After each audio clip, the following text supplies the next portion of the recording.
پیارے دوستوں، امید ہے آپ سب خیریت سے ہوں گے۔ دوستوں، آج کے واقعے کا مقصد یہ ہے کہ آپ پوری طرح دل سے اللہ پہ بھروسہ کریں، جو بھی دعائیں پڑھیں، جو بھی عمل کریں، اللہ کو دل سے یاد کریں، جو بھی دعا پڑھیں دل سے پڑھیں، دل سے اللہ پہ بھروسہ کریں۔ دوستوں، آج اب ایسا واقعہ آپ کو سناتا ہوں جس سے انشاءاللہ آپ کے ایمان میں اضافہ ہوگا، اور آپ جو بھی عمل کریں گے دل سے کریں گے، اس کامل یقین کے ساتھ کہ آپ کی دعائیں اور آپ کا عمل اللہ تعالیٰ تک ضرور پہنچے گا انشاءاللہ۔ دوستوں، خلیفہ ہارون رشید کے دور میں ایک مدرسہ ہوا کرتا تھا۔ مدرسے میں روزانہ روز طالب علم پڑھنے آتے تھے۔ دوستوں، ایک بچہ ہمیشہ دیر سے آیا کرتا تھا، تو استاد نے بچے سے کہا کہ بیٹا تم ہمیشہ دیر سے کیوں آتے ہو؟ کیا ایسی وجہ ہے جو آپ کو دیر لگ جاتی ہے؟ تو بچے نے کہا کہ استاد صاحب، جب میں گھر سے نکلتا ہوں اور یہاں پہنچنے کے لیے آتا ہوں تو بیچ میں ایک دریا آتا ہے، مجھے پورا دریا گھوم کے آنا پڑتا ہے، اس وجہ سے مجھے دیر ہو جاتی ہے،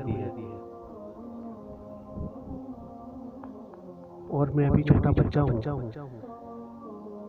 اور میں اتنی جلدی کس طرح سے آ سکتا ہوں؟ کیونکہ جب میں اگر گھر سے جلدی نکلوں تو بہت اندھیرا ہوتا ہے، اور مدرسے کا ٹائم صبح 7 بجے کا ہوتا ہے۔ تو اس پر استاد نے اس سے کہا کہ بیٹا گھبرانے کی کیا بات ہے، تم تو مدرسے میں پڑھتے ہو، تم اللہ کا ذکر کرتے ہو، قرآن پڑھتے ہو، تو تمہیں ڈرنے کی کیا بات ہے؟ تو بچے نے کہا میں ڈرتا نہیں ہوں، لیکن بیچ میں دریا آ جاتا ہے، اس کو عبور کرنا میرے لیے کافی مشکل ہے، میں وہاں سے کس طرح سے آ سکتا ہوں؟ تو استاد نے کہا کہ بیٹا جب تم دریا پہ پہنچو تو دریا کے اندر چل کے آ جاؤ، صرف بسم اللہ، اللہ کا نام پڑھ کر دریا کے اوپر سے چل کے آ جاؤ، اللہ تعالیٰ تمہاری مدد کرے گا۔ تو بچے نے کہا کیا ایسا ممکن ہے؟ تو استاد نے کہا کہ بیٹا اللہ کا نام لے کے جب دل سے عمل کرو گے تو ہر چیز ممکن ہوگی۔ تو بچے نے کہا صحیح ہے، کل سے میں اس طرح ہی کر کے آؤں گا۔ دوستوں، اگلے دن جب مدرسہ کا ٹائم شروع ہوا، جب مدرسہ لگا تو وہ بچہ پہلے ہی بیٹھا ہوا تھا۔ استاد اس کو دیکھ کے بہت ہی حیران ہوا، تو انہوں نے سوچا کہ میں اب اس سے پوچھوں گا کہ تم اتنی جلدی کیسے آ گئے؟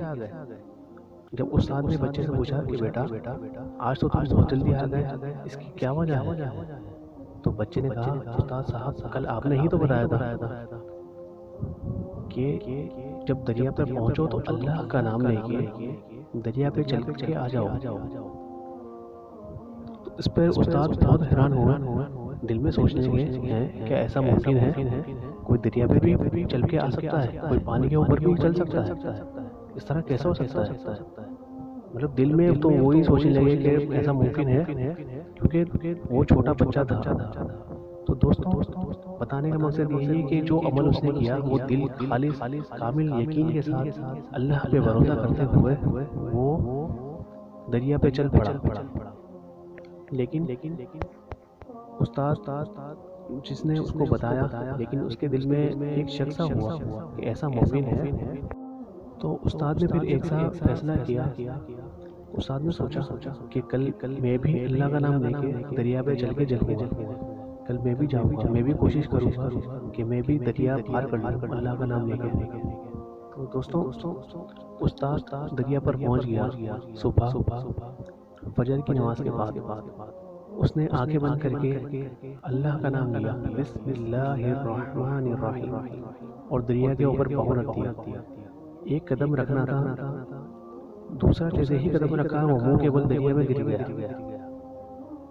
تو دوستو، آپ کو بتانے کا مقصد یہی ہے کہ جب بھی اللہ کا نام لیں، اللہ سے دعا کریں، اس پورے یقین کے ساتھ، کامل یقین، اور آپ کا جو نیت ہے پکی ہونی چاہیے کہ یہ دعا ضرور قبول ہوگی، اور اللہ تعالیٰ ہماری دعا ضرور سنے گا، کیونکہ اللہ صرف اللہ ہی ہے جو آپ کی مدد کر سکتا ہے، جو آپ کی دعاؤں کو سن سکتا ہے، جو آپ کو ہر بیماری، ہر چیز، ہر مصیبت سے اللہ ہی بچا سکتا ہے، کیونکہ دوستو ہمارا بنانے والا اور ہمارا مالک صرف اللہ ہے۔